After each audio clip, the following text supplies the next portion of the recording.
ఈరోజు ఒక్క జగన్ లేకపోవడం, ఒక్క వైఎస్ఆర్సీపీ ప్రభుత్వం లేకపోవడంతో ఈరోజు రావాల్సినవి ఏవి కూడా రాకపోగా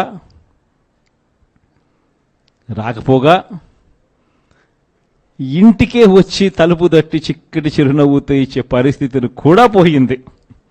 బియ్యం అయితేనేమి, పెన్షన్లు అయితేనేమి, అయితేనేమి వీళ్ళంతా కూడా ఇప్పుడు జన్మభూమి కమిటీల చుట్టూ, లేకపోతే తెలుగుదేశం పార్టీ నాయకుల చుట్టూ, వాళ్ళ ఇళ్ల చుట్టూ తిరగాల్సిన పరిస్థితి మళ్ళా కనిపిస్తూ ఉంది.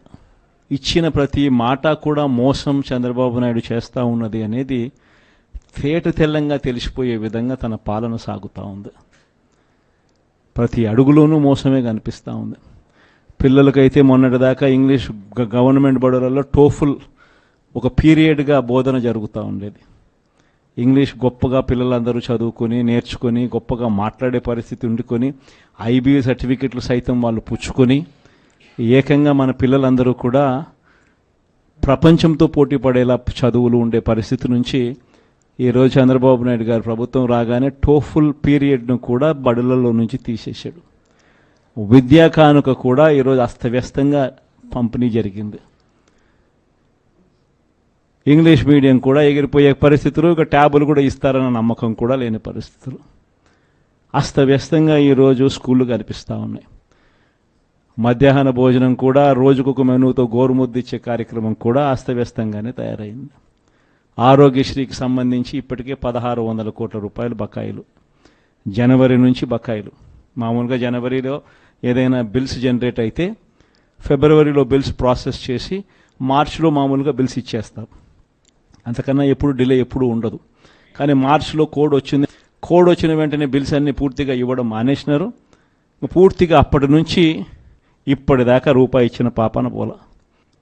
ప్రతిదీ కూడా వ్యవసాయం అయితేనేమి, హెల్త్ అయితేనేమి, ఎడ్యుకేషన్ అయితేనేమి, గవర్నెన్స్ అయితేనేమి, డెలివరీ అయితేనేమి, ఇంటికే వచ్చి డెలివరీ అయితేనేమి అన్నీ కూడా అస్తవ్యస్తంగా కనిపిస్తూ ఉన్నాయి.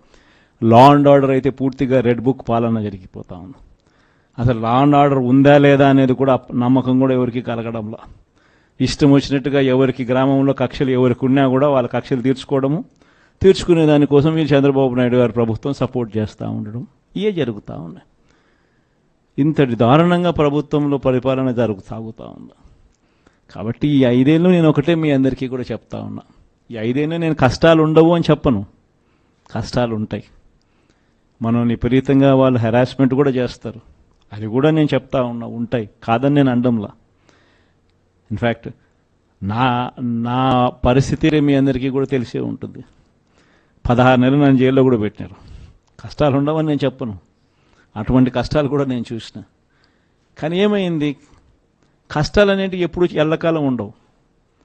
ఒక చీకటి వచ్చిన తర్వాత వెలుతురు రావడం అన్నది దేవుడు క్రియేట్ చేసిన సృష్టిలో ఖచ్చితంగా జరగాల్సిన కార్యక్రమం.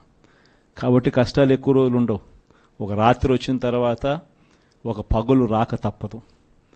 ఈ 5 ఏళ్ళు కూడా కన్ను మూసుకుంటే అయిపోతుంది. ఎన్ని కష్టాలు వచ్చినా మళ్ళీ 5 ఏళ్ళకి 2029లో మళ్ళీ మనమే వస్తాం. మన ప్రభుత్వంలో మళ్ళీ మీరే మళ్ళీ ప్రజలకు సేవ చేసే గొప్ప పరిస్థితులు మళ్ళీ మీరు, నేను అందరం కూడా ఉంటాం. ఎన్నికల్లో మనం చెప్పిన ప్రతి వాగ్దానం కూడా ఒక బైబిల్గా, ఒక ఖురాన్గా, ఒక భగవద్గీతగా భావిస్తూ మాట తప్పకుండా ప్రతి సంవత్సరము కూడా క్యాలెండర్ ఇచ్చి ఇదిగో ఈ నెలలో ఈ కార్యక్రమం జరుగుతుంది, ఇదిగో ఈ నెలలో ఈ కార్యక్రమం జరుగుతుంది అని చెప్పి ఏకంగా క్యాలెండర్ ఇచ్చి మాట తప్పకుండా ఎన్ని సమస్యలు మనకున్నా కూడా, కోవిడ్ లాంటి మహమ్మారి కూడా మన రాష్ట్రాన్ని పీడించిన రోజుల్లో కూడా సాకులు చెప్పలేదు, కారణాలు ఇవ్వలేదు. ఎన్నికల్లో ఏదైతే మాట చెప్పామో ఆ మాట కోసం కట్టుబడి క్యాలెండర్ ఇచ్చి మరీ ఏ నెలలో ఏ పథకం ఇస్తామో చెప్పి మరీ బటన్లు నొక్కి నేరుగా ప్రతి ఇంటికి మంచి చేసిన మంచి ఎక్కడికి పోదు. ఆ మంచి ప్రతి ఇంట్లోనూ కూడా ఈ రోజుకి కూడా బ్రతికే ఉంటుంది. నెక్స్ట్ ఎన్నికలు వచ్చేసరికి మనం చేసిన ఈ మంచే, చంద్రబాబు నాయుడు చేసిన ఈ మోసమే ఒక కోపంగా మారుతుంది.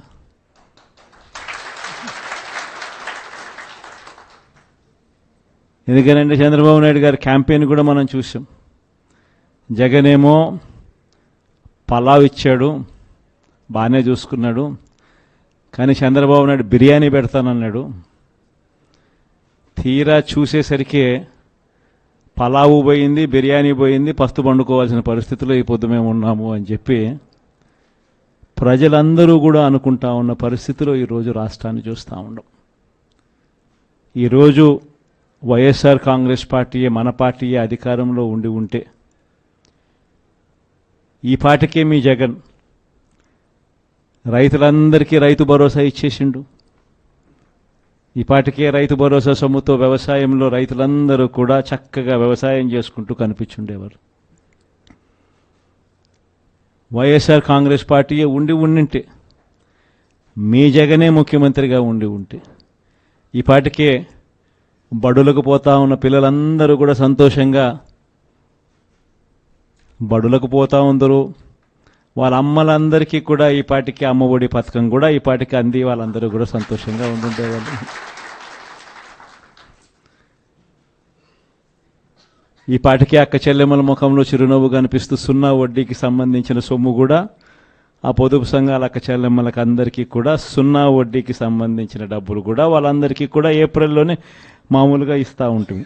ఎన్నికలు కాబట్టి, కోడ్ కాబట్టి ఒక అటు ఇటుగా పోయినా కూడా మనం వచ్చిన వెంటనే ఈ పాటికే మీ జగనే ఉంటే ఆ సొమ్ములు కూడా వచ్చి ఉండేటివి.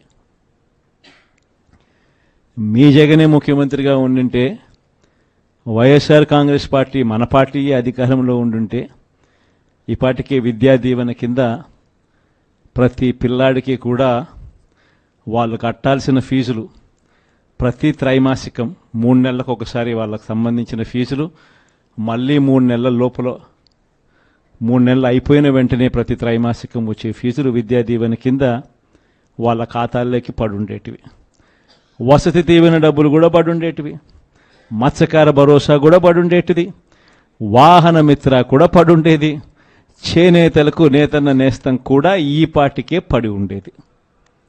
ఇది మన 5 ఏళ్ల చరిత్ర చూస్తే ప్రతి సంవత్సరం మనం ఈ ఆగస్టు నెలాఖరు లోపల ఇవన్నీ కూడా రొటీన్గా సాదాసీదాగా మామూలుగా ఎవరు చుట్టూ తిరగాల్సిన అవసరం లేకుండా మామూలుగా జరుగుతూ పోయేటివి. ఎన్ని కష్టాలు వచ్చినా మళ్ళీ 5 ఏళ్ళకి 2029లో మళ్ళీ మనమే వస్తాం. మన ప్రభుత్వంలో మళ్ళీ మీరే మళ్ళీ ప్రజలకు సేవ చేసే గొప్ప పరిస్థితుల్లో మళ్ళీ మీరు, నేను అందరం కూడా ఉంటాం.